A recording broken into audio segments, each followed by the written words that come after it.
En primer lugar, un agradecimiento, Carlos, por esta invitación y también hacerlo extensivo a Marcelo Llobet.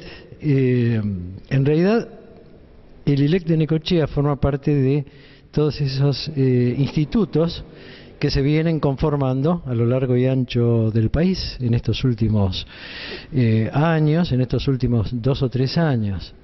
Y el nuestro es muy reciente.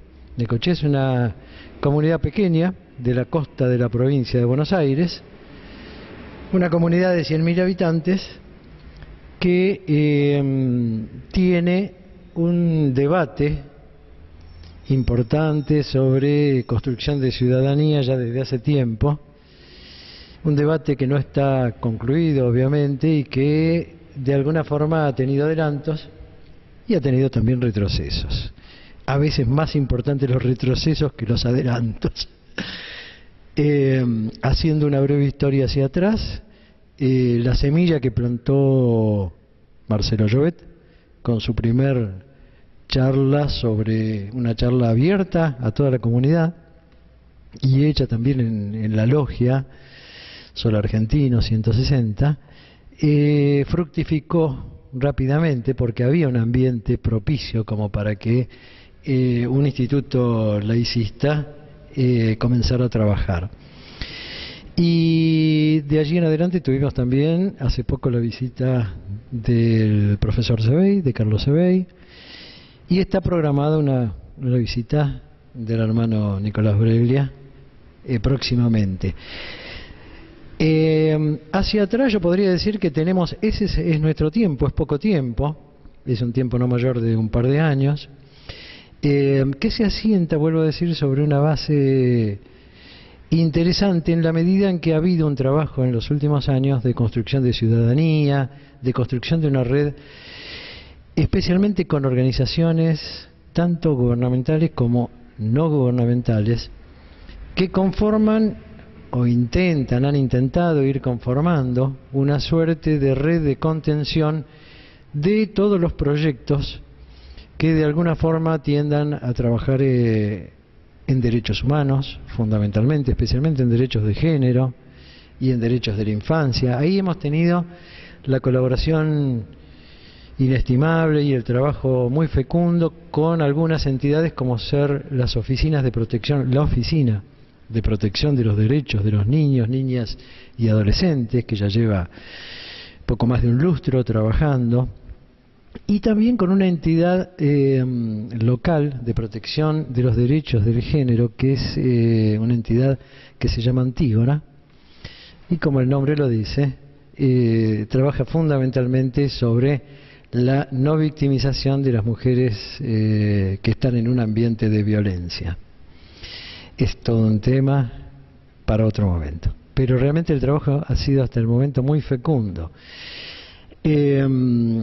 En este devenir, el ILEC local ha venido manteniendo conversaciones con hermanos de Mar del Plata, donde dentro de unos días vamos a tener el Congreso Internacional del Libre Pensamiento, que intenta ser muy importante. Mar del Plata tiene una larga tradición en la costa en ese aspecto, en aspectos que de alguna forma han intentado ser plasmados hasta en proyectos políticos en su momento, proyectos con el Partido Socialista y posteriormente a las dictaduras con el Partido Radical también, en fin, como expresiones políticas de proyectos ciudadanos mucho más profundos y que datan de más de un siglo atrás. Así que Mar del Plata para nosotros es un referente importantísimo y venimos intentando desde nuestra construcción del ILEC Necochea también al mismo tiempo apoyar iniciativas similares en el interior de la provincia, en Bahía Blanca, en Tandil, por citar 2 casos importantes, y en algunas comunidades más pequeñas. Dentro de poco vamos a tener seguramente algunos trabajos a realizar allí. ¿Por qué lo hacemos?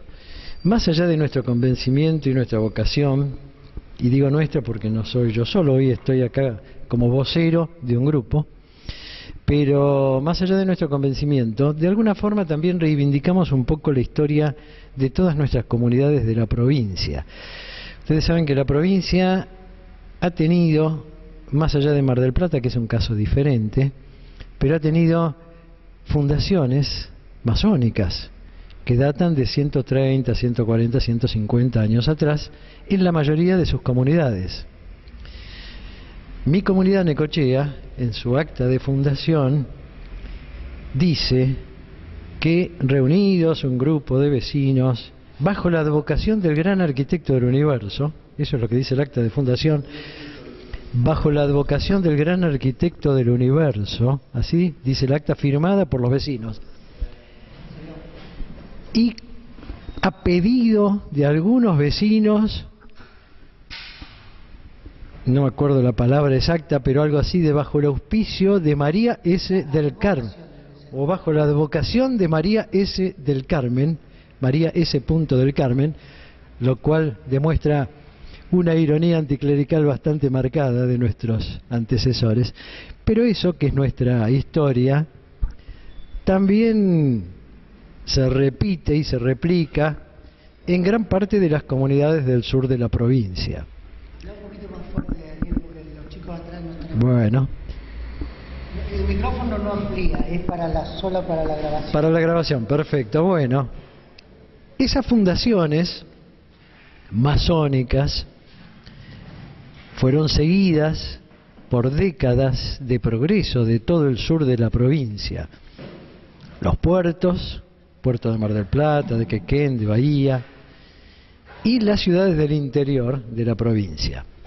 Y todas esas historias de alguna forma tuvieron un quiebre en septiembre de 1930, momento en el cual se produce una implosión de todas esas construcciones ciudadanas, progresistas, que se venían de alguna forma desarrollando, yo diría, imaginemos las dificultades de las comunicaciones en la provincia de Buenos Aires, pero de alguna forma se venían desarrollando al unísono, en una armonía muy interesante que algún día seguramente algún historiador se referenciará, porque hay una coherencia histórica en el tiempo y en proyectos en conjunto.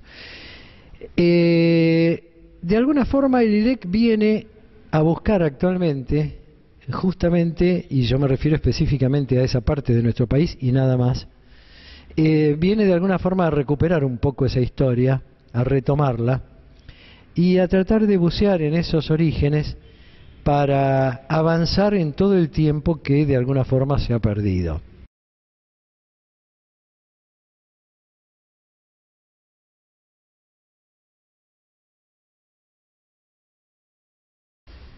Nosotros, bueno, justo mientras Carlitos hablaba ayer, decía algunas cosas que se tocan precisamente en este trabajo. Él hablaba de algo que los docentes usamos mucho, que es el currículum oculto. Y este currículum oculto es un poco lo que nos sirve a nosotros, o lo que sirve a este trabajo, para pensar cómo detectar resabios de dogmatismo, ya sean religiosos o políticos, en los propios diseños curriculares de la escuela, cómo detectarlos, porque a veces en nombre de la diversidad cultural y de un montón de cuestiones aparecen resabios dogmáticos. Entonces el marco teórico que uno utiliza para pensar esta cuestión es precisamente el currículum oculto, que está definido como aquellas prácticas escolares que no se ven, que no están escritas en ningún lado, pero que en la escuela se llevan adelante de hecho. Es aquella conducta aprendida, esa práctica escolar concreta, que no está en ningún lado, pero que se cumple, se hace. Y todo el mundo sabe que hay que cumplirla. Y el que no la cumple está excluido.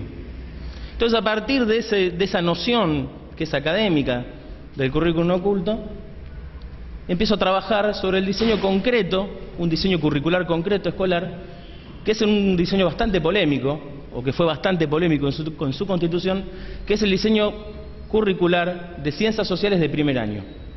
Para que se ubiquen etariamente, ciencias sociales en la provincia de Buenos Aires de primer año es aquel grupo etario de chicos que empiezan su primer año de escuela secundaria, que lo que antes en la vieja escuela era el séptimo grado. Hoy tenemos una escuela primaria de 6 años y una escuela secundaria también de 6 años, obligatoria en ambas ramas. El primer año son chicos de 12 años, de 12 para 13, en general. digo, ¿no? Puede haber repitencias y demás, pero en general son chicos de 12 años. Y en el diseño curricular, que es muy largo y tuvo una construcción muy densa y tiene como 150 hojas, donde hay diversos marcos y intelectualidades y demás, se plantea algo muy cortito. Los que tienen el manual lo pueden... El manual me refiero a la ponencia, ¿no? Empieza en la página 28. Pueden encontrar, en realidad en la página 29, que el manual habla de un concepto de la verdad.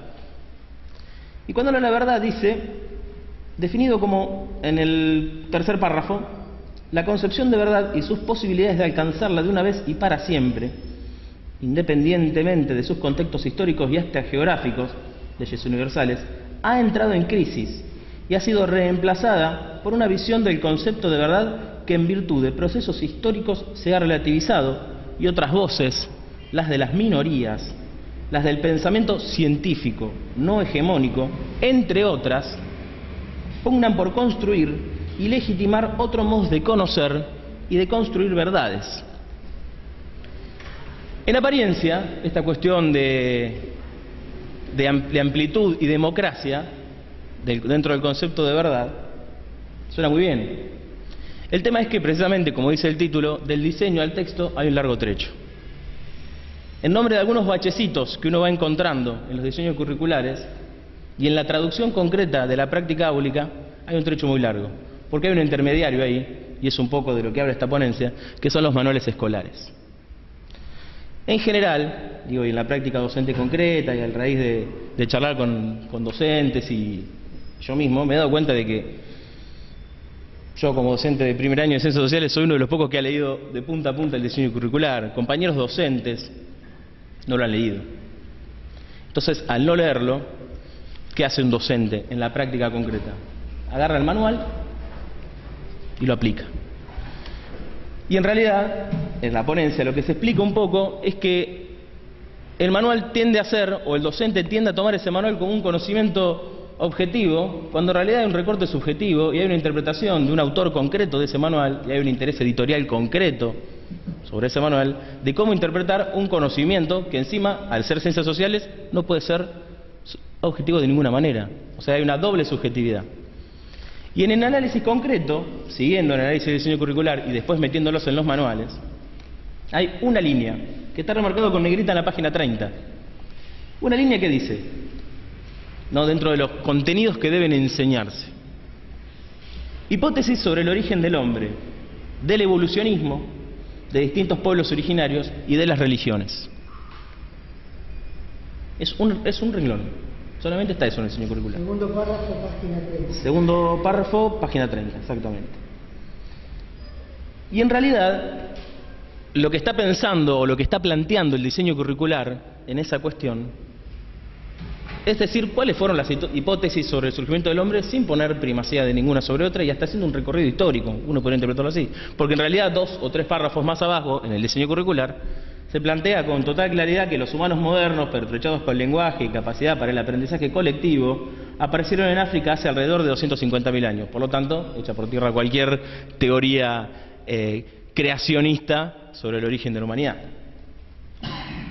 Pero los textos escolares dicen otra cosa. Entonces, en la comparación del texto escolar con el diseño curricular hay una distancia enorme. Y yo la idea es hacer un rastreo más amplio. Yo solamente tomé 3 manuales, que son los que más se usan en las escuelas, o los que yo, más o menos por lo que puedo llegar a percibir, en la Ciudad de La Plata son los que más se usan. Que están justamente en la página 30 ahí abajo, ¿no? Ciencias Sociales 1, se llaman los 3, de distintas editoriales. Tinta Fresca, del programa Textos Escolares para Todos. Estos es muy importante porque son de distribución gratuita. La provincia de Buenos Aires los editó y circulan por todas las escuelas de la provincia de Buenos Aires.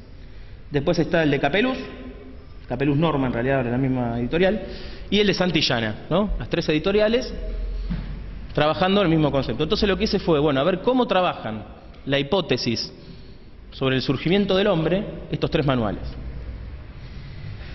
Y me encuentro con 3 visiones totalmente distintas sobre la misma cuestión. En líneas generales, el manual de Tinta Fresca menciona que hay una explicación creacionista, ahí está la cita, ¿no? A mediados del siglo XIX, pensadores científicos y hasta el público en general respiraban una atmósfera evolucionista. La teoría de la evolución se suele atribuir a un científico inglés llamado Charles Darwin. Bueno, muchos científicos tenían ideas evolucionistas, pero las nociones creacionistas arraigadas no les permitieron llegar antes a tales conclusiones. Muchos otros no aceptaron la teoría de Darwin porque se negaban a abandonar la creencia en un plan divino. Lo que se desprende de la lectura de ese manual es que en realidad en algún momento hubo una tendencia a pensar en términos creacionistas y que después fue superado por otra teoría más científica, ¿no? Entonces habla de una evolución en ese sentido. Hay un texto, el de Capeluz, que es el que yo uso, no hace alusión alguna a la teoría creacionista, ni histórica, no hace ninguna alusión. Directamente, cuando se plantea el origen de la vida humana, se plantean directamente paradigmas evolucionistas, lamarckianos y posteriores evoluciones. Y hay otro, y este me pareció el más preocupante, el otro manual, que es el de Capeluz. Y encontré otro que justo para el momento de escribir la ponencia ya estaba hecha, digamos, no lo pude poner en la ponencia, pero hubiese sido muy interesante. Y el de Capeluz dice, ahí está la cita, y yo subrayé una parte, dice: las religiones también ofrecen soluciones a las preguntas que los humanos se formulan. Le dan sentido a su vida y las orientan. Son conjuntos de creencias y dogmas sobre un dios o varios dioses, sobre las ceremonias para rendirles cultos y las normas morales destinadas a creyentes. Se plantea el tema de la trascendencia, de que hay algo más allá del mundo sensible, y por lo tanto, no solo se preguntan de dónde venimos, sino hacia dónde vamos. Desde el siglo XIX la ciencia concibió una nueva explicación sobre los orígenes del hombre, la teoría de la evolución. Esta teoría sostiene que la vida surgió gradualmente sobre la Tierra y que todos los seres vivos han sufrido un larguísimo proceso de cambio. Termina ese párrafo y sigue hablando de la teoría, este texto, sigue hablando de la teoría creacionista. Y un poco en análisis más profundo, para no quedarnos solamente con ese párrafo, ese manual lo que presenta un poco es un pie de igualdad, las presenta, diciendo, bueno, en realidad cada uno puede creer en lo que quiere, los que apoyan la teoría de la evolución, bueno, pues bien, y los que apoyan la teoría creacionista, pues bien también, son válidas. Lo cual me parece inaceptable a esta altura del partido, y menos en un manual, y en una edad tan importante como esa.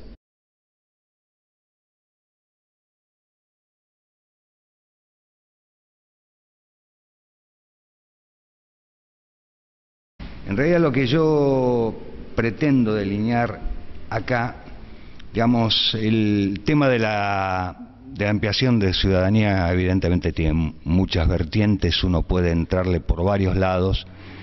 Yo elegí este porque lo conozco y elegí fundamentalmente el plano de contigüidad que existe entre ampliación de ciudadanía, protección de datos e identidad. Yo creo que el tema de la identidad es el articulador fundamental del tema al cual me quiero referir. Para quienes son abogados, yo no soy abogado, soy sociólogo, y la Habeas Data es el nombre jurídico de la cuestión. No tiene larga data, es un tema relativamente nuevo en el derecho. Si bien hubo algunos intentos en el siglo XIX, en realidad esto hace eclosión de manera paralela en situaciones sociales, políticas e históricas absolutamente opuestas. Quienes primero se preocupan por este tema es en Estados Unidos, cuando el famoso tema de Watergate. Ahí apareció el problema de la protección de datos personales, de la privacidad e intimidad de documentos y todo aquello que hiciera identificable a una persona o a una institución. Aunque pueda sonar a un exabrupto, en realidad esta cuestión fue abandonada por los Estados Unidos a partir del atentado a las Torres Gemelas. Con la famosa Acta Patriótica, prácticamente fueron sepultados estos derechos, al punto tal que en la actualidad hay una situación muy ríspida dentro de la Comunidad Europea, porque Europa le tiene que proveer a los Estados Unidos los datos, no solamente personales, sino los que estamos en la materia denominamos datos sensibles, así que son los datos vinculados a cuestiones de salud, orientación sexual, convicciones religiosas, políticas o gremiales. Europa está obligada a proporcionarle los datos de todos los ciudadanos que viajan a Estados Unidos. Les digo esto porque es un dato poco conocido, digamos, y que me parece de una gravedad realmente importante. Pero volviendo a la central, y antes de introducirme en el tema de la identidad, y producto un poco de las charlas de hoy y de las charlas de ayer, hay algunas cosas enquistadas que trascienden lo curricular, que hacen a los usos y costumbres. Por ejemplo, a cualquiera de ustedes, a mí me pasa, cuando van a cualquier lugar y les preguntan su nombre, ¿les suena extraño que les pregunten por su nombre de pila? El nombre de pila apela al bautismo. Es decir, que teóricamente, en términos absolutamente rígidos, quien no está bautizado no tendría nombre. La otra cuestión, y esta la vivo en el organismo público en el que trabajo, yo trabajo en la Defensoría del Pueblo de la Ciudad de Buenos Aires, y llevo una ardua discusión, hasta ahora promediando el segundo tiempo, voy 6-0 abajo, porque hay una cuestión enquistada en el organismo de referirse a los ciudadanos o ciudadanas como vecinos. Y la noción de vecino puede ser utilizada en el lenguaje coloquial, pero cuando estamos hablando de un organismo de derechos y garantías, la voz vecino es una categoría política, hasta preborbónica, es una voz de los Austria, con lo cual en realidad seguir denominando vecino a un ciudadano que concurre a intentar ejercer sus derechos es un serio anacronismo. Si quería pincelar algunas cuestiones que en los usos y costumbres diariamente nos van invadiendo. Decía que había tomado el tema de la identidad como articulador entre ampliación de ciudadanía y protección de datos personales, porque me parece que en realidad, aparte, es el proceso vital absolutamente que nos identifica, nos diferencia y nos iguala. Ese es un proceso de construcción que se inicia cuando nacemos y que dura hasta nuestra muerte. Y a veces hasta trasciende nuestra muerte, porque somos reconocidos por esa identidad que construimos. Tomé solamente 3 ejemplos que no hacen a nuestra vida cotidiana, no hacen a nosotros como sujetos individuales o quizás como el colectivo en el que estamos hoy reunidos, que son 3 circunstancias contemporáneas de nuestra sociedad.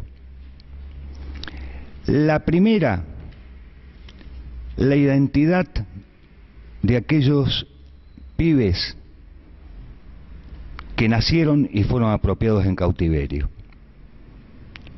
Fue una identidad que les fue robada, es decir, hay también, nota al pie de página, muchas veces cuando se habla de robo de identidad, en realidad se refieren a quien se encontró un documento o robó un documento, o robó una tarjeta de identidad y se hace pasar por esa otra persona. Pero yo creo que este robo de identidad es el verdadero robo de identidad. A quienes les negaron su origen, a quienes hasta una edad suficientemente avanzada desconocieron realmente la forma en que habían llegado a este mundo y se habían constituido en seres humanos, me parece brutal. Y esto es independientemente del juicio de valor que me merezcan algunos despiadados apropiadores y otros de buena fe, porque los ha habido también, pero el hecho sustancial es exactamente el mismo. Y la fisura, la herida que produce en esa identidad de origen negada para volver a constituirla, es todo un proceso que realmente no es solo individual, sino que es colectivo, es una sociedad la que tiene que rodear a esa persona. El otro rubro es mucho más contemporáneo, sé que es mucho más debatido, pero yo lo incluí porque me parece que obedece a los nuevos paradigmas, que es el caso de los hijos que pertenecen a parejas del mismo género y la inscripción que desde el punto de vista identitario deba hacer el registro civil. Acá en la ciudad de Buenos Aires, a partir de no solamente de la ley de matrimonio igualitario, sino de antecedentes de legislación local, concurrieron 2 madres de un mismo hijo que querían que se inscribiera al hijo con el apellido de ambas. El registro civil se opuso.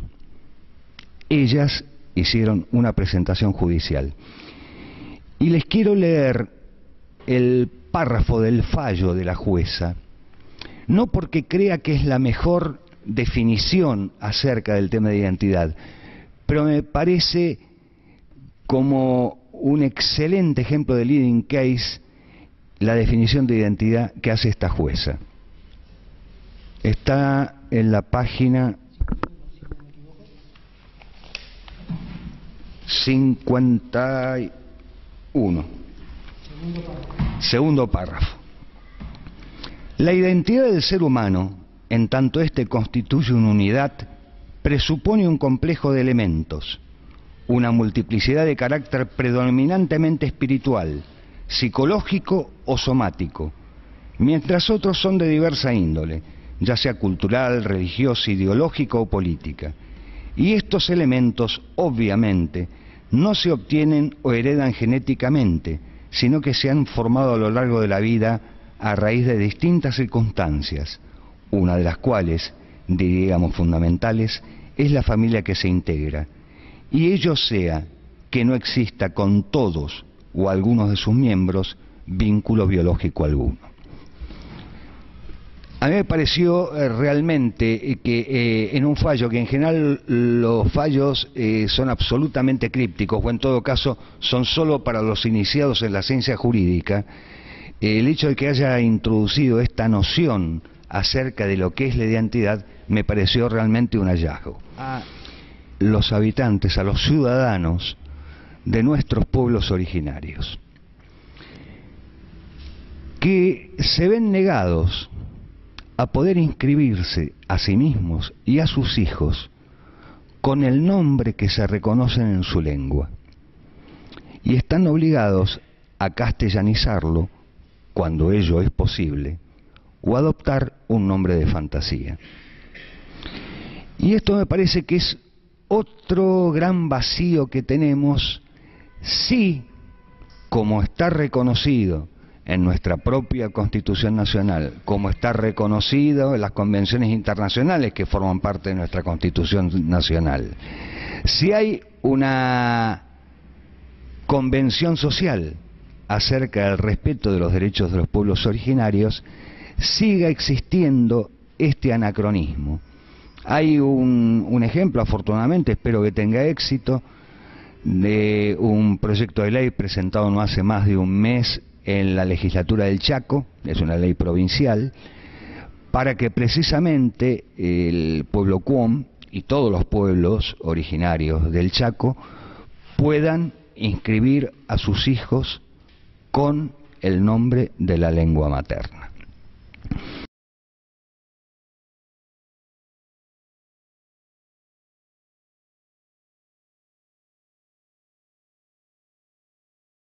Intentaré, recorriendo la obra de grandes librepensadores de diversas extracciones y épocas, establecer un parangón entre lo que la historia de la humanidad nos muestra y la vida diaria nos demuestra, sobre todo intentando proyectar el entramado del pasado, tamizándolo en el velo del presente, a fin de plantear futuros posibles. Si bien el pensamiento no es futurología, su sano y libre ejercicio nos permite vislumbrar un desarrollo lógico y sanamente admisible de los varios porvenires. Nunca desde que el Sol ha estado en el firmamento y los planetas han dado vueltas a su alrededor, se había percibido que la existencia del hombre se centra en su cabeza, es decir, en el pensamiento, por cuya inspiración construye el hombre el mundo de la realidad. Anaxágoras fue el primero en decir que el nous gobierna el universo. Pero hasta ahora el hombre no había llegado al reconocimiento del principio de que el pensamiento debe gobernar la realidad espiritual. Esto fue por consiguiente una gloriosa aurora mental. Todos los seres pensantes comparten el júbilo de esta época. En la perspectiva de Hegel, el giro decisivo que dio la historia con la Revolución Francesa consiste en que el hombre empezó a contar con su espíritu y se atrevió a someter la realidad dada a las normas de la razón. Hegel explica este nuevo desarrollo a través de un constante contraste entre el empleo de la razón y una crítica condescendencia con las condiciones de vida predominantes. Nada que no sea el resultado del pensar es razón. El hombre se ha propuesto organizar la realidad de acuerdo con las exigencias de su libre pensamiento racional. En lugar de acomodar simplemente su pensamiento al orden existente y los valores dominantes. El hombre es un ser pensante.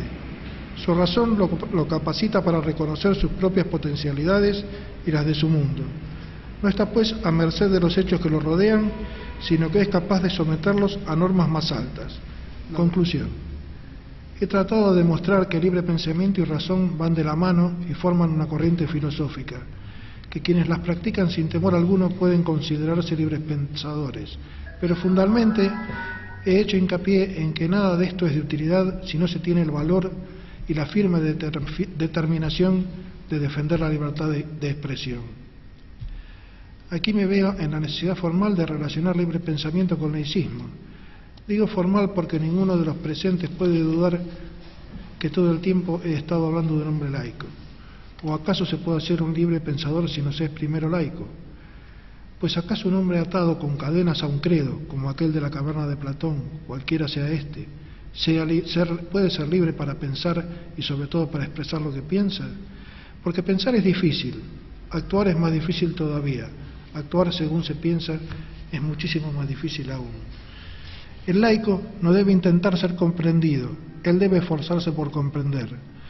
Todos nosotros somos libres pensadores laicos. No siempre estamos de acuerdo, pero muy bueno es contrastar ideas. Esa es la función del libre pensamiento y del laicismo. Como hombre laico y libre pensador, y utilizando palabras de Voltaire, diré que puedo no estar de acuerdo con lo que piensan, pero defenderé con mi vida el derecho que todos tenemos a expresarnos libremente.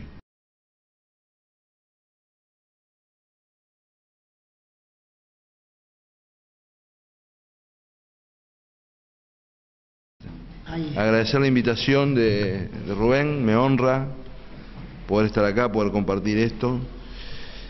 Y bueno, yo me dedico a temas de teoría del desarrollo. La verdad que en algún momento me dio por preguntarle a Rubén qué sentido tenía que yo venga a hablar acá. Después él, con esa generosidad de los amigos, me avisa y me dice, mira, yo creo que el título de tu charla tiene que ser Ciudadanía, Territorio y Desarrollo. O sea, que me arregló el problema, como diciendo, hablar de lo que vos laburás, digamos, ¿no? O sea, no te enrosques con ninguna cosa rara. Y yo le buscaba alguna vuelta. Yo después dejé de buscarle una vuelta. Yo les voy a contar lo que yo pienso de Ciudadanía, Territorio y Desarrollo. Si ustedes le ven alguna relación con el laicismo, mejor. Pero digamos, para no buscar una vuelta forzada que a veces deteriora las presentaciones, ¿no? Bueno, vale la pena hablar siempre de ciudadanía. yo quiero decir porque no es un tema cerrado ni es un tema pacífico. En este momento de la devolución histórica está bien en cuestión la cuestión de la ciudadanía en el mundo, porque la construcción del concepto de ciudadanía es una construcción que no está desapegada a la idea de Estado. O sea, la construcción, el constructo histórico, teórico, ciudadanía, creció bajo la idea de la emancipación de un sujeto del poder público, ¿no? Un poder público bien concreto. Después hay una serie de cosas que alimentan ese concepto, pero esa es la idea original, la idea de una autonomía, solamente la persona iba a estar reglada por normas de origen democrático. Entonces el soberano, como yo tenía derechos que eran inalienables a mí, no me podía imponer su voluntad de manera arbitraria. La lucha por la ciudadanía en el fondo es una lucha contra la arbitrariedad, digamos, ¿no? Pero en ese constructo histórico, ese sujeto, y los argentinos lo sabemos bien por una vuelta a la historia, refería a un poder concreto. O sea, una persona que era ciudadano en Francia dejaba de serlo en Italia. Si el señor no se movía, no tenía ningún problema. Si pasaba como en el medioevo, que la gente nacía y moría, el 99% de la gente donde nacía, eso no constituía ningún problema. Pues yo voy a poner un hecho problemático. Dentro de 20 años, la cantidad de personas potencialmente migrantes en el mundo van a ser 1.000 millones. O sea, 1.000 millones de personas de un mundo de 8.000 que potencialmente van a estar viviendo en un lugar donde no van a ser ciudadanos. Quiero decirles que hoy, para que no sea teórico esto, hoy hay ciudades donde el 80% de las personas que viven no son ciudadanos. En Dubái, que está tan de moda, el 80% de la gente que vive en Dubái no es ciudadana. O sea, llamarle ciudad Dubái es un exceso literario, digamos, es depósito humano debería llamarse. Porque si el 80% de los que están ahí no son ciudadanos, que no es idéntica a la condición de migrante, ¿no? Porque en Canadá el 48% de la población es inmigrante, pero son ciudadanos inmigrantes. Adquieren la mayoría de ellos condición de ciudadanía. Y doy este dato tan terrible para poner en cuestión que esta relación entre ciudadanía y territorio, que exige una concepción histórica, un constructo, va a tener que ser revisada. Va a ser la presión más grande que haya sobre la reconfiguración de los estados. Todas las cuestiones de color que vemos todos los días en los diarios, si se usa el velo en Francia, si no, si la islamofobia, lo cargaban los del norte de Europa, se burlaban de los franceses hace 20 años, todas esas cuestiones van a dejar de ser cuestiones secundarias. Esto tiene correlatos concretos. Ustedes saben que, por ejemplo, en Alemania, el hijo de dos personas que nacieron en Alemania, hijos de turcos, sigue siendo turco. Estamos hablando de 70 años de vida o 60 años de vida en territorio alemán, y ese chico es turco, digamos, ¿no? Todavía no tiene ciudadanía. Estamos hablando de países que por carta, como Andorra, exigen 20 años de residencia para ser ciudadano. Esto, cuando el fenómeno migrante era un fenómeno marginal, tenía un peso político. Cuando el fenómeno migrante deja de ser un fenómeno marginal, va a tener otro peso político, y la reconfiguración del concepto de ciudadanía va a ser central en la teoría política del futuro. Es probable que tengamos, lo más probable y lamentable es que tengamos ciudadanos y personas no ciudadanas con alguna cantidad de derechos, porque hoy estamos en una situación de blanco y negro, y esto se refleja en la vida laboral. Bueno, el paradigma de movilidad, a su vez, alguien podría decir, pero puede parar ese paradigma de movilidad, puede ser que nos movamos un poco menos. Todo apunta a que no. Y le digo lo de los potenciales migrantes, me voy a parar un poquito. La Organización de Naciones Unidas, que estudia este fenómeno, los fenómenos de población, dice que una persona es potencial migrante cuando no está a gusto donde está, tiene recursos para salir de ahí y una red receptiva donde pueda ir. La explosión económica de África y del sudeste asiático es la fábrica de migrantes del mundo. Porque el tipo que ganaba $80 en África y ahora gana 300, él cree que gana muchísimo, pero por lo menos gana lo suficiente para irse a Europa. Antes, cuando ganaba 80, no llegaba a trasladarse. Y entonces hay una explosión. Alguien dice, y está creciendo África, está mejor que antes, pero él considera que Europa todavía sigue siendo mejor, ¿no? O Estados Unidos o Canadá, etcétera. Los centros receptivos son bastante estables, ahora están cambiando mucho, son bastante estables. La verdad es que el proceso histórico que aumentó la tasa de movilidad de los seres humanos parece ser irreversible, porque la movilidad de los seres humanos no es un hecho de moda, es un hecho que está estudiado. Por ejemplo, mayor certidumbre sobre el lugar a donde voy a ir aumenta la posibilidad de movilidad. O sea, no tiene que ver con la tarifa de los billetes aéreos esto. El bilingüismo aumenta la tasa de movilidad. Los derechos universalmente reconocidos aumentan la tasa de movilidad. Todas las cosas que están pasando alimentan el aumento de la tasa de movilidad y por lo tanto la reconfiguración del concepto de ciudadanía frente a sujetos que no van a tener como referencia un solo territorio. Entonces, cabe pensar que el primer impacto, pero no el único, de modificación del concepto de ciudadanía es este aspecto específico de la globalización. Hay otros 3 cuestiones que ocurren contemporáneamente que asedian el concepto. Asedian no significa en términos de vulnerabilidad material, porque la verdad que ciudadanos vulnerados materialmente hubo siempre, digo, asedian conceptualmente el concepto. Uno es el aumento de la cultura del consumo. Nosotros, que yo creo que estoy en un ambiente muy republicano, que amamos la ciudadanía, la verdad que tenemos un déficit comunicacional. Nosotros hablamos, nos llenamos la boca y hablamos de la ciudadanía y no le decimos a la gente una verdad que por obvia no deja de ser necesario que se la remarque, que la ciudadanía es un hecho trabajoso. Todos los mensajes sociales están destinados a estimular el consumo. Que más allá de lo que opinemos sobre el consumo es menos trabajoso que la ciudadanía. Ser un buen ciudadano requiere que estar informado, ser partícipe de círculos de pertenencia, tomar posición sobre problemas públicos.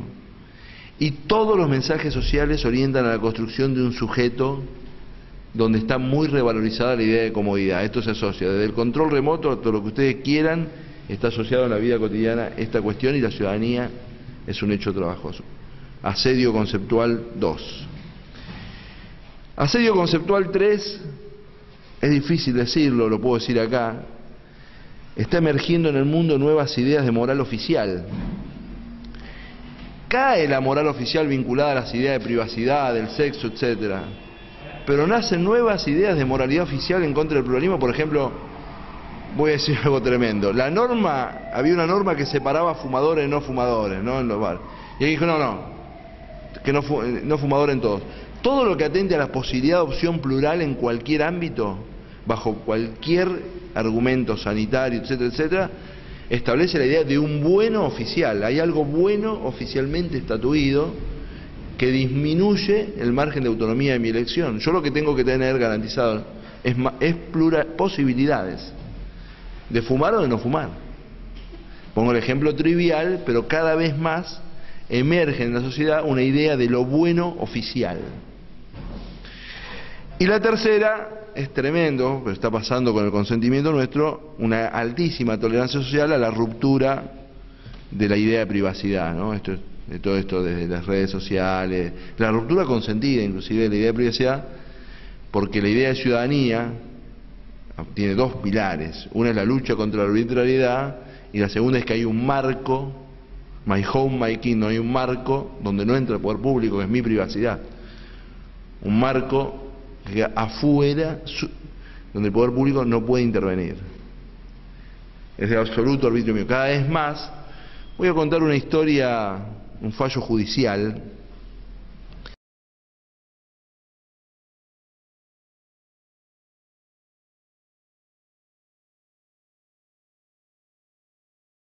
Y que tiene que ver directamente con la actitud política de la masonería, dentro de lo que implica el laicismo como una actitud política. Y ahí sí, entonces hago un repaso raudo al decir que consideramos un grupo de personas ya que el laicismo es una actitud política que no únicamente contradice al clericalismo, sino que contradice, como bien lo marcaba el hermano, cualquier tipo de discurso único y que intente realizar en el ámbito de la cultura, en la faz dinámica de la cultura, donde cotidianamente una sociedad se debate su sistema de normas, valores y demás,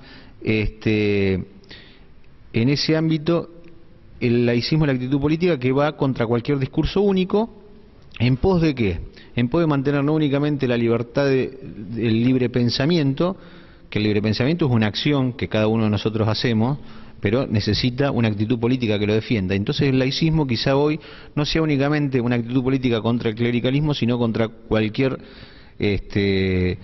discurso que intente ser totalizador o totalizante. Y en ese sentido,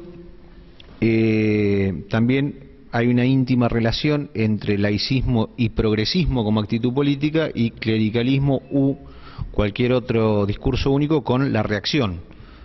Entonces, yo escucho muchas veces a los políticos en campaña hablar de progresismo o autoproclamarse progresista, pero ninguno me contó para ello qué significaba el progresismo.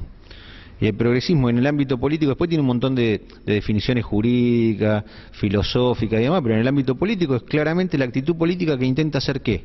Intenta reconocer nuevos derechos que hasta ese momento no están reconocidos de distintos grupos de personas. Y ante eso hay una reacción. Hay otro grupo de la sociedad o grupos de la sociedad que intentan hacer ¿qué? Mantener el status quo, y por eso es reacción contra ese nuevo reconocimiento de derechos. Y si analizamos nada más que la historia argentina, vemos que hay una íntima relación entre progresismo y laicismo, y clericalismo y reacción. Digo, voy únicamente a la organización de nuestra comunidad política, a la consagración del constitucionalismo de la Argentina. La masonería ya intentaba en 1810, en el Cabildo de mayo de 1810, consagrar una constitución nacional. Lo intentó hacer en 1813, lo intentó hacer en 1816, y recién en 1853-60... 1860 todas las provincias adhieren a este pacto social, a esta constitución nacional, y recién hasta 1983 podemos hacer que más o menos ese texto constitucional sea tomado culturalmente de la cultura de la fase dinámica, culturalmente, políticamente, de la cultura política argentina como la norma fundamental. Más o menos la respetamos. Bien, del otro lado del clericalismo, ¿qué hizo? Y ya sabemos, interrumpió en 1813, se interrumpió el proceso del constitucionalismo, en 1816 también, en 1853 y 1860, si no se aprobaban algunas cuestiones específicas en los mismos debates de la constituyente, amenazaban con que se iba a seguir la guerra civil, si por ejemplo el presidente no era católico, y si sobre todo el articulado de la Constitución Nacional. Es más, se quería imponer a la religión católica como la religión única y verdadera en el texto constitucional. Eso era lo que pedían los clericalistas en la Convención Constituyente. Y en algo que traigo ahora sí, no de la historia argentina, sino de la historia universal, el laicismo y el constitucionalismo, ambas una actitud política de la masonería a nivel universal y el otro producto de la masonería, porque todos los textos que dieron fundamento al constitucionalismo son de autores masónicos, y acá está el profesor de historia, al que siempre recurro para que me dé legitimidad a lo que digo. El constitucionalismo ha sido un producto masónico y en ese sentido, desde el constitucionalismo se construye el espacio en el cual puede existir un ciudadano, que es el espacio público. Los miembros de una comunidad políticamente organizada, antes de organizar políticamente esa comunidad, ¿qué hacen? Sancionan la Constitución para ver cómo se organiza políticamente esa comunidad. Y en esa Constitución delimitan el espacio público. En el espacio público, en lo que con el ingeniero Benassi, en un trabajo que estamos realizando y que ya dio el ingeniero algunos adelantos en La Plata, vemos lo público en tres dimensiones. Lo público común, obviamente, ya esto no lo decimos nosotros, esto es la teoría, la filosofía política ya lo viene trabajando. Lo público es un producto político, un acuerdo político. Bueno, estas tres dimensiones son el fuero íntimo de la persona, cuando la persona está en su etapa de desarrollo, y acá lo cito a Sebey, que lo estamos citando en el trabajo Sebey, en el cual, si no hay capacidad de pensamiento crítico en la etapa inicial de esta formación de la identidad individual, no va a poder haber ciudadanía porque no va a poder elegir. Ahí comienza la primera etapa de la construcción del espacio público, en darle la posibilidad de que pueda desarrollarse y pueda autodelimitar su espacio público, cada sujeto. La segunda, que está íntimamente vinculada con esta etapa de desarrollo, es la de su relación del sujeto con los próximos, su ambiente familiar, su ambiente escolar, su patria en sentido lato. no del patriotismo nacionalista, sino en el sentido lato. La tierra de los padres, o sea, la familia, el ámbito de pertenencia afectivo, que está también atado a la identidad. Y después viene la tercera etapa de lo público, que es la más difícil, donde aparecen los términos de mixofobia o mixofilia, la capacidad de poder convivir o no con lo diferente.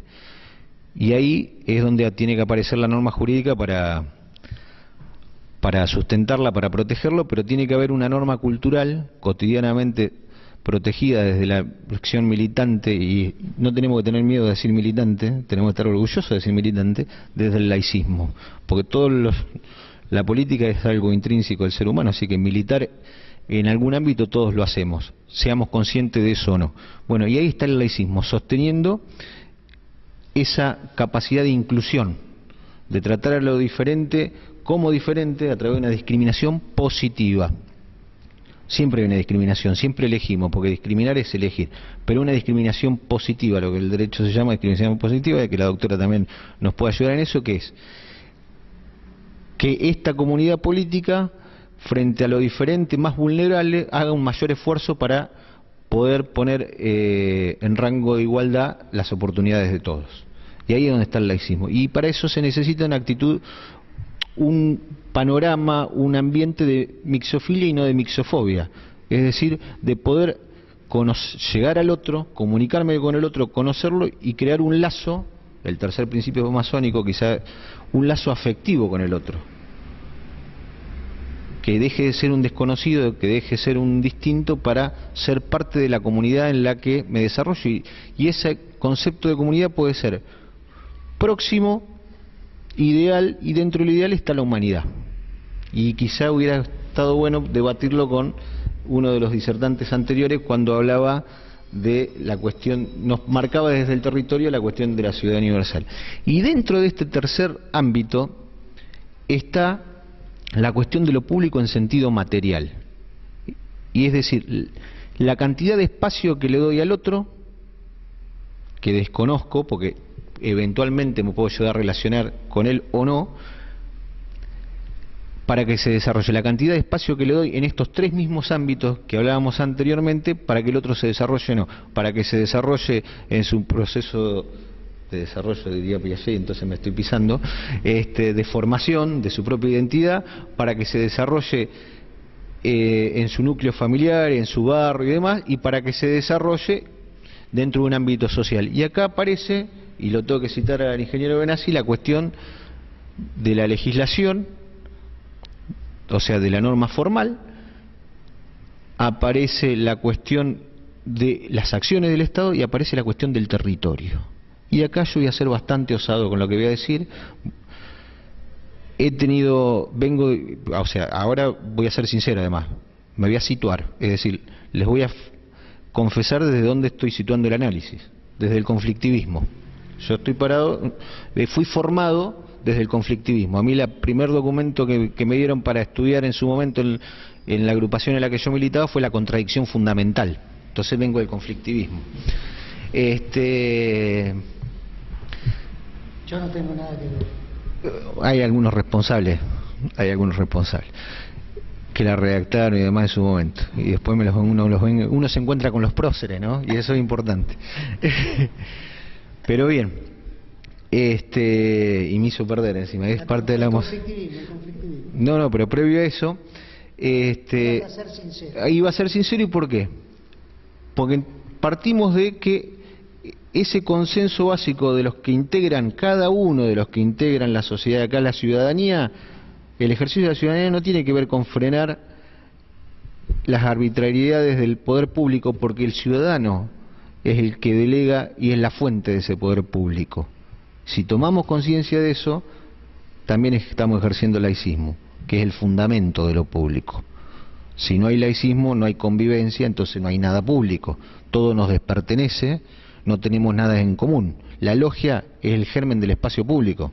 Antes que existieran los estados modernos, existían las logias donde todos capitábamos, donde todos teníamos derecho a voz y voto, y donde todos teníamos libertad de expresarnos y demás, y podíamos acceder todos a gobernar esa logia. Miren lo peligrosa que son las logias para los totalitarismos, que son estados paralelos. Cada gran logia es un estado paralelo, donde nosotros aprendemos a desarrollar ciudadanía bajo determinadas normas. Y encima nos obligan a ejercer ciertos valores como la fraternidad, la mixofilia, que así lo llama Zygmunt Bauman, la mixofilia, la capacidad de convivir desde lo afectivo y construir un lazo real en lo afectivo.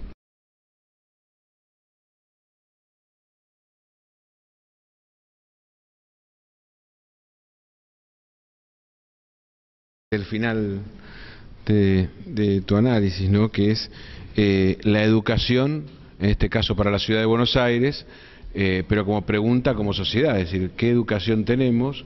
¿Qué educación estamos brindando? Y esta pregunta que yo me la hice desde que empecé a militar en política, ¿no? Cuando uno empieza a militar en política con la idea de cambiar el mundo, hay 3 o 4 temas que son como esenciales, o quizás más, y motores de cambio. Este es el gran motor de cambio, ¿no? Esta es la frase de todos permanentemente. Si vos tenés una educación orientada hacia ahí va el país. La manera de conocer de una organización o de una comunidad o de un país es la manera... ¿Se escucha? Es la manera de... Es para grabar, así que... ¿Está bien, Tem? Para el resto... La manera de conocer de una comunidad o de un país es seguramente la que signa su destino. Nosotros tuvimos, y la masonería tuvo mucho que ver en ese sentido positivamente, tuvimos un evento histórico en la educación que fue la Ley 1420, que reunió una serie de políticos argentinos que pertenecían a distintas vertientes que construyeron en un ideario cuyo mayor representante fue Sarmiento la posibilidad de que la educación tuviese una línea, casualmente una idea de ciudadanía en una Argentina que estaba forjándose.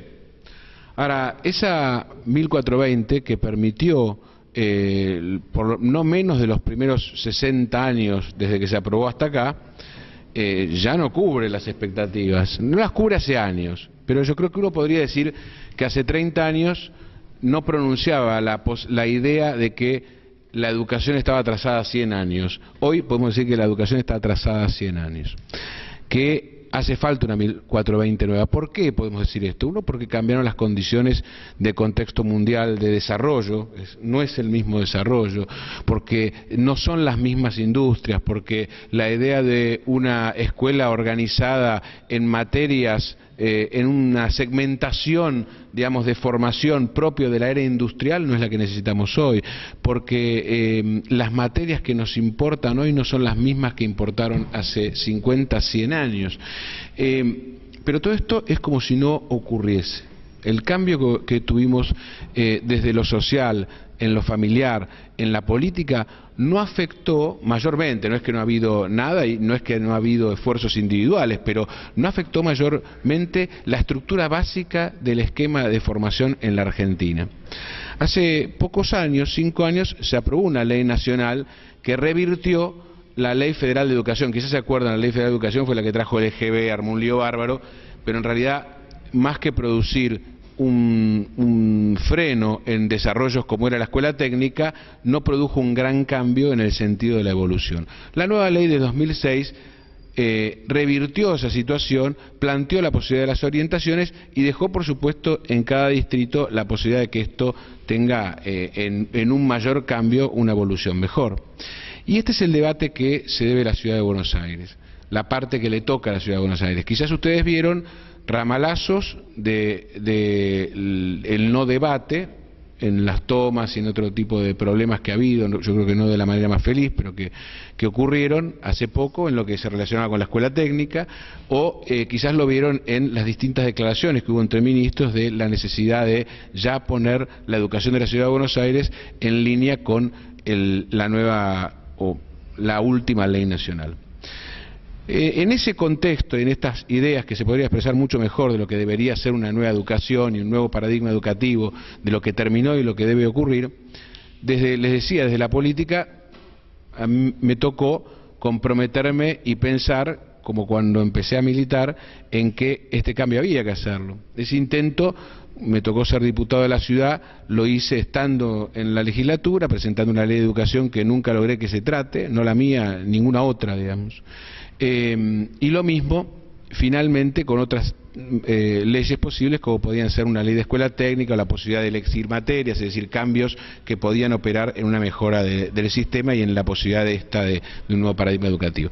Nada de esto se trató siempre en la responsabilidad, no de la especialización en la educación, desde la política, en el rol que te toca por estar de diputado, pero además en la responsabilidad de ese contrato que siempre tuvo la familia con el Estado. Yo te doy a mis hijas que ya terminaron, al Estado, una educación que va a ser mejor, más ordenada y que las va a formar en una comunidad en la que pretendo que vivan. Y esto es lo que, en definitiva, por lo menos está trazado complicado. En el último año, el año pasado casualmente, se aprueba una ley que es la ley de Congreso Pedagógico en la ciudad. Quizás alguno leyó, la vio pasar, duró poco tiempo su aprobación, fue vetada, el pedido fue especialmente de la Vicaría de Educación y quedó sin posibilidad de debate en la ciudad de Buenos Aires. Finalmente, el Consejo Económico y Social, que es un órgano constitucional que lo componen empresas, lo componen sindicatos, decanos de universidades, de facultades, tanto de UBA como dos privadas, y representantes de profesiones, toma la decisión de encarar el debate en la Ciudad de Buenos Aires, en el que estamos hoy, en un proceso de consulta que va desde el mundo del trabajo hasta el mundo empresarial, pasando por los chicos también, sobre cómo debería ser la educación media. Creo que la crisis es más grande en la educación media, pero la educación media es como más notorio, más fácil de entender, que realmente el esquema de 11 materias, o en la técnica del viejo esquema de cuáles debían, que es la mejor, pero de todas formas, que ha sido la que más sobrevivió en la Ciudad de Buenos Aires, pero que de todas formas el que tenía hasta ahora de qué era lo que importaba en el sistema productivo, debe cambiar. Que los cambios que ocurrieron, este es el debate, que los cambios que ocurrieron en la manera de conocer, de construir conocimiento, son tan grandes que hoy la idea que en aquella formación iluminista de que yo te puedo explicar a vos cómo son las cosas y vos vas a descubrir la verdad, ya no existe. Hoy un chico en Google puede encontrar 5 premios Nobel que dice algo diferente que el enorme esfuerzo que hace el docente por explicarle la materia en la que está trabajando.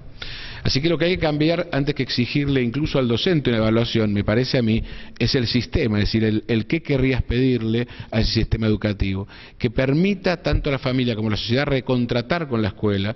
Es decir, bueno, yo te vuelvo a entregar a mis hijos porque tengo fe que este sistema lo va a educar mejor de lo que, o en el tiempo que yo no puedo, mejor de lo que habría hecho yo. Este es el punto, que hoy no ocurre. Hoy la escuela media da la sensación de ser, para muchas familias, como una suerte de estacionamiento, en el cual el chico para 5 años esperando obtener la posibilidad de una mejor remuneración salarial cuando egrese o del ingreso a la universidad, pero no de 5 años de formación.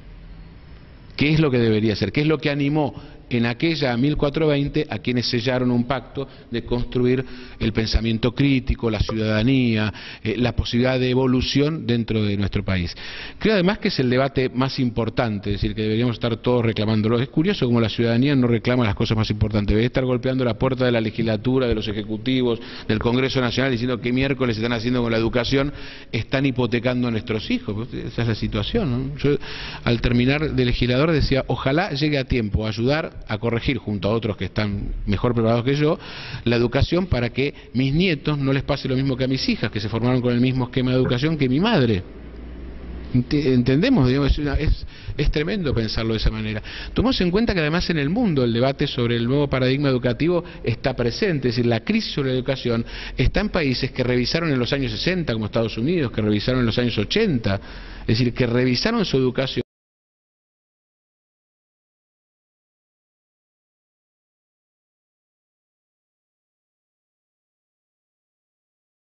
Laicismo es la doctrina que defiende la independencia respecto de cualquier organización o confesión religiosa. Esa independencia debe posarse sobre los estados, sobre las sociedades y sobre las personas.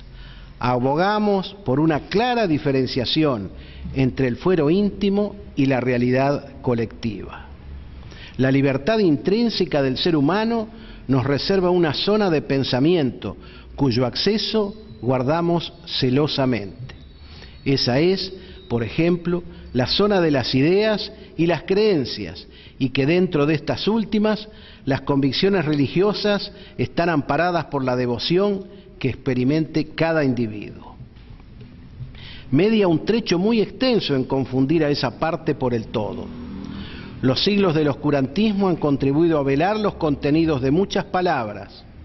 Es la palabra la diferenciación profunda del ser humano. Confundir sus significados lleva a cometer profundos errores. Si se toma a la parte por el todo, el totalitarismo queda solo a un paso de distancia. Entonces, el mejor resguardo de las sociedades democráticas y plurales es el laicismo. De él depende que las ideas, todas las ideas, circulen libremente y contribuyan a la construcción del edificio común de cada sociedad. El fenómeno antónimo del laicismo es el clericalismo, es decir, la influencia del clero en los asuntos públicos. Esa es la base de la cuestión, es la confusión de una parte por el todo, que, en consecuencia, abroga la posibilidad de liberar el pensamiento porque lo circunscribe al estrecho margen de los dogmas y aún de los fanatismos. Representamos a la masonería argentina, una institución próxima a cumplir 155 años de vida ininterrumpida en nuestro país, aunque su presencia entre nosotros data de fines del siglo XVIII. Es la masonería la fiel intérprete del iluminismo, de las luchas contra todo tipo de discriminación, del respeto al fuero íntimo de las personas. Es el sapere aude de Immanuel Kant, la posibilidad del atrévete a saber, ya consagrada por Horacio un siglo antes de nuestra era vulgar. El laicismo es la siempre fascinante aventura del conocimiento, del hallazgo que da lugar a una nueva pregunta, a un nuevo interrogante. Por el contrario, el dogmatismo es su dique de contención, es el elemento que ciega la alegría del progreso, que opta por el encierro en un reducido gueto de ideas. Dogmatismo es la presunción de quienes quieren que su doctrina o sus aseveraciones fueran tenidas por verdades, que carecen de dudas o contradicciones. ¿Quién o quiénes están en condiciones de establecer este tipo de verdades? La verdad es la lucha constante y permanente de la masonería. Cada paso que damos en su dirección es como el paso que damos hacia el horizonte. La verdad es ciertamente inacible como el horizonte mismo, y solo podemos tener en ella algunas versiones próximas que, sin embargo, serán refutadas y o reemplazadas por otras de mayor precisión. Por eso, la masonería reivindica para sí misma un lugar en la vanguardia del progreso. Repetimos de generación en generación que es una institución filosófica, filantrópica y progresista, aun cuando algunas veces ese largo derrotero histórico cercene el valor exacto de cada una de esas palabras. Es imposible ser masón y no ser progresista. Sin embargo, los corsi e ricorsi de la historia han demostrado algunas veces que la confusión se hizo presente y optó a que el progresismo ocupara su lugar bajo el baldaquino masónico. Pero siempre, algunas veces antes, otras más tarde, la masonería recuperó airosa su condición de progresista. Desde hace algo más de 4 años, el pueblo masónico argentino nos ha conferido el honor, junto con el querido hermano Nicolás Breglia, y el mandato de conducir la institución y de ubicarla como elemento de vanguardia en nuestra sociedad. Hemos abierto sus puertas. A través de ellas ingresan fluidamente numerosos ciudadanos que han duplicado nuestra membresía. Por primera vez en décadas, los jóvenes llegan nuevamente con su mensaje vital y sus ansias de crecimiento. Ahora tenemos masonería en todo el país. Todas las provincias argentinas y la propia capital federal ven florecer nuevas logias o talleres de ideas, en los que circula nuestro nuevo torrente sanguíneo e ideológico. El progresismo se expresa en una doctrina clara y en actos concretos. Sirven de poco las mejores expresiones y los mejores deseos si no se los traslada a la acción concreta. Por eso, nuestra activa participación en este Congreso de Laicismo es otra clara demostración de dónde estamos y hacia dónde vamos. Sé que estas 3 jornadas serán inolvidables. Sé también que de este encuentro saldrán las ideas que ayudarán a renovar nuestro pensamiento y nuestra tarea cotidiana. Cargan ustedes con una gran responsabilidad, pero no olviden que estamos presentes y que entre todos construimos la vanguardia del progreso. Nuestra utopía planta semillas. El árbol del laicismo es frondoso, necesita que lo cuidemos para que su crecimiento resulte más vigoroso. Las glorias del pasado nos llenan de orgullo. Nos toca ahora que las nuevas ideas nos habiliten un lugar en esta marcha singular y sin desmayos. Muchas gracias.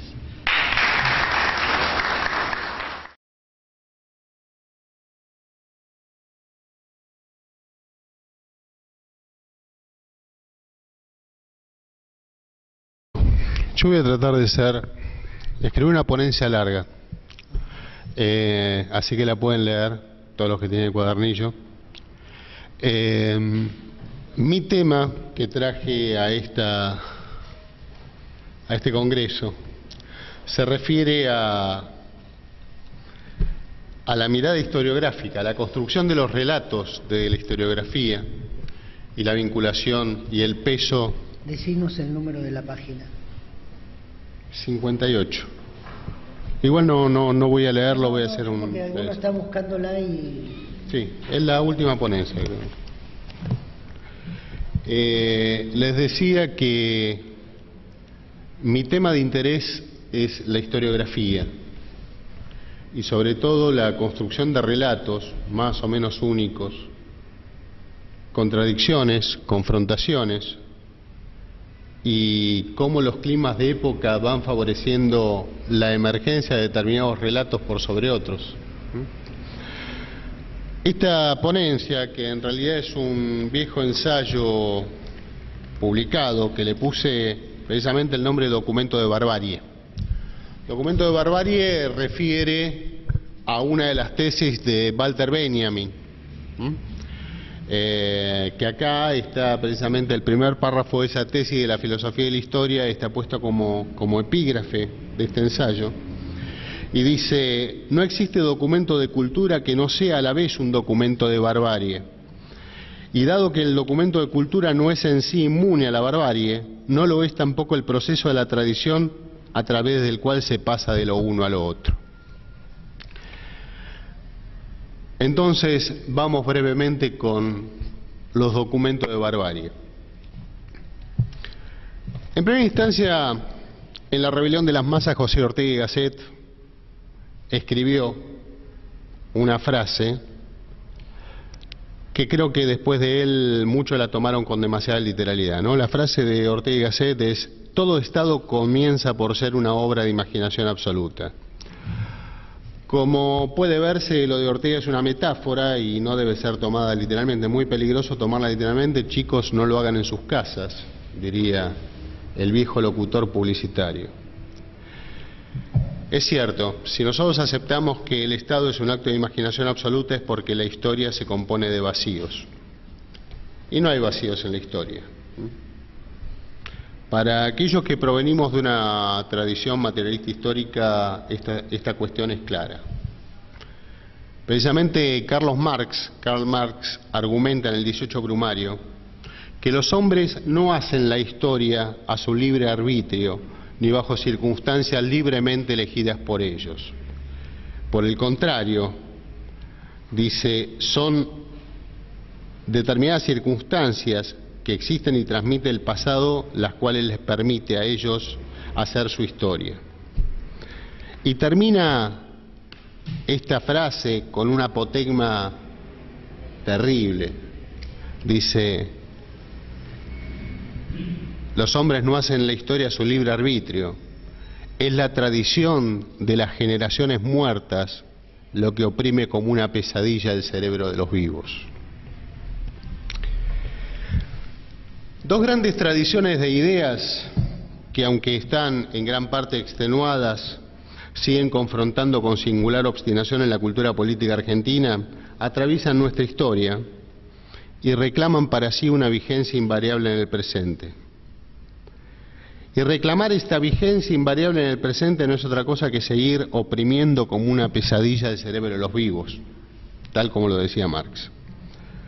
Una de esas tradiciones se arroga la defensa de un difuso concepto de la libertad, y la otra, ejerciendo una pretendida representación de un igualmente difuso concepto de pueblo, reclaman ese derecho apelando muchas veces a las inagotables formas de la violencia política, haciendo de las herramientas discursivas herramientas violentas para la construcción de hegemonía. Sobre esto quiero referirme brevemente a un artículo de Luis Alberto Romero, que apareció hace poco más de un año, que era algo así como las palabras que matan. Salió en La Nación y precisamente argumenta esto.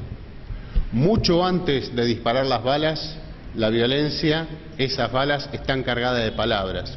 Lo que permiten las palabras es la naturalización de la violencia. Entonces, en nuestra historia,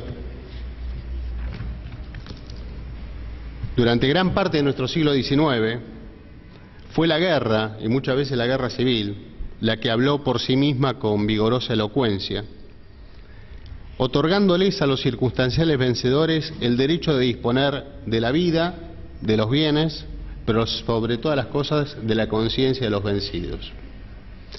Ese derecho de apropiación de las conciencias fue llevado a cabo bien produciendo nuevos relatos fundacionales o bien recurriendo a tradiciones pasadas que pudieran serles útiles a los vencedores circunstanciales para legitimarse en el presente y para imprimirle al futuro una dirección y un sentido.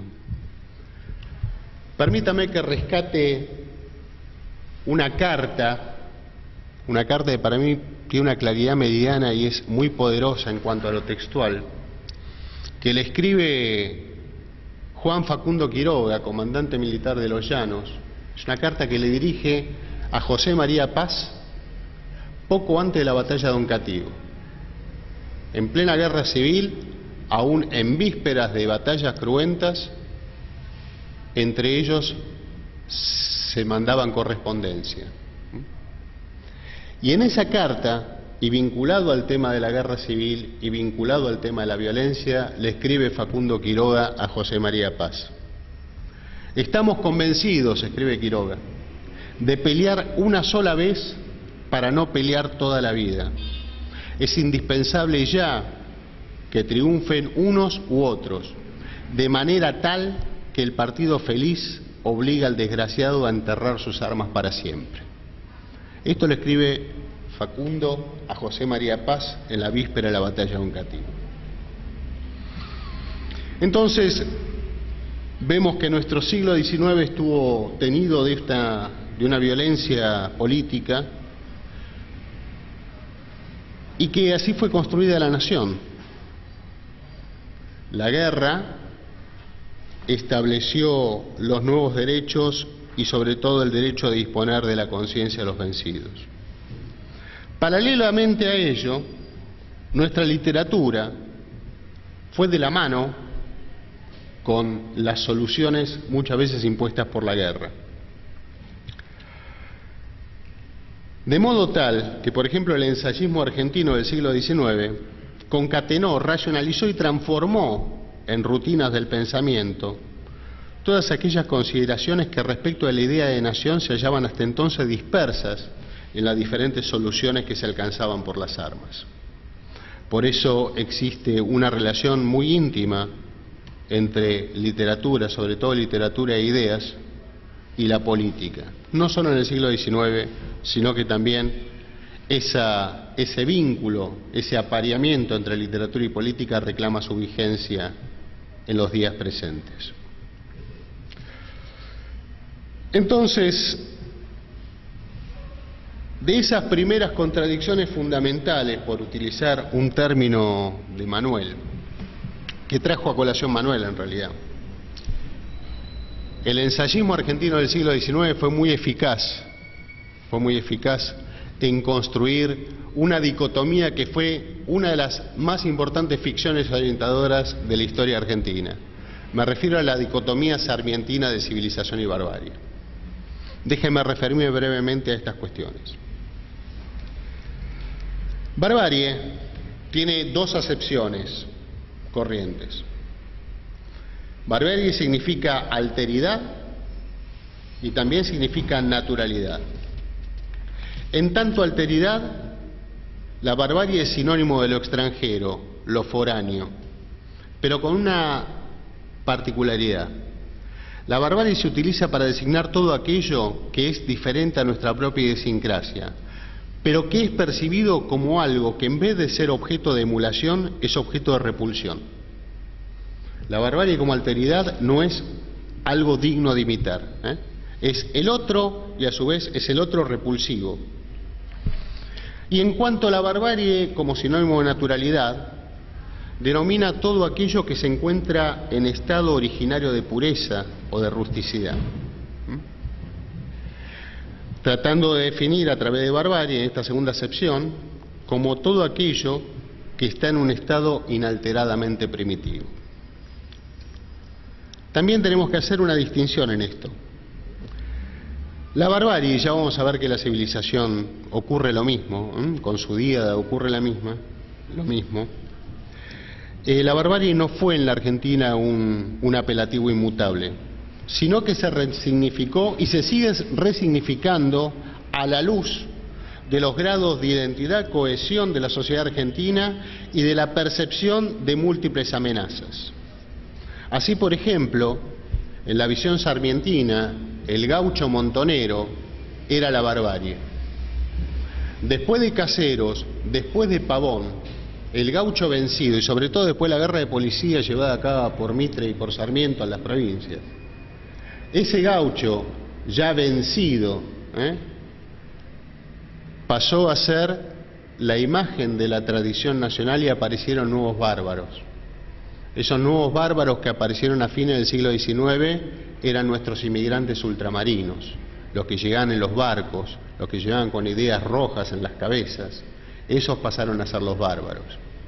Cuando esta sociedad pudo aceptar a los bárbaros ultramarinos, surgieron, con el auge del industrialismo sustitutivo de la década del 30 o 40, los migrantes internos, los cabecitas, los payucas, los guarangos, fueron los nuevos bárbaros.